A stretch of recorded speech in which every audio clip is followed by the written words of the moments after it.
Alors, on va ouvrir le document 10, document InDesign 10. Alors oui, il est en deux versions parce que c'est issu d'un assemblage.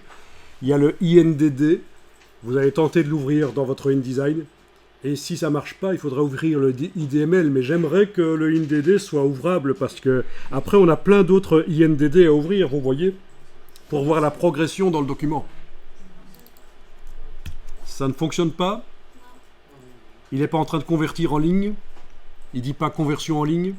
Ça a été créé avec une version plus récente, donc c'est impossible à ouvrir. Eh bien, il faudra absolument installer la version 2023 en fait. C'est ça le problème. Donc le manager d'application de Adobe.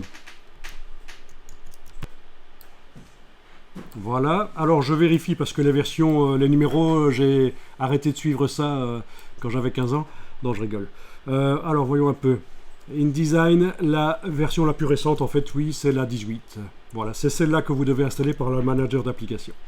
Désolé, mais je n'ai pas pensé que j'ai oublié quand je vous donnais le document que vous auriez absolument besoin de la version 2023, sinon je vous aurais dit de l'installer. Et c'est le problème. Mais parfois, il propose de faire une conversion en ligne. Il utilise Internet pour faire une conversion du document. Voilà, vous n'aurez plus aucun problème pour ouvrir les documents que je vous ai fournis si vous avez la version 18, qui est donc la version 2023.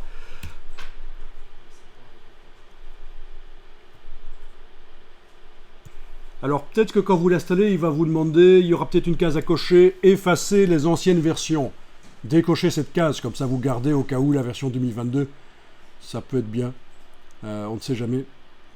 Moi, je vous conseille toujours, quand vous installez une nouvelle version d'un logiciel Adobe, ils ont leur maladie. Et donc, c'est toujours bien de garder une ancienne version installée. Quand on installe, en fait, il y a une boîte qui apparaît. Je pense qu'il y a une option à décocher, supprimer les anciennes versions. Il faut décocher ça. Sinon, c'est pas grave si tu supprimes les anciennes versions, on peut les réinstaller après, on peut aller les rechercher.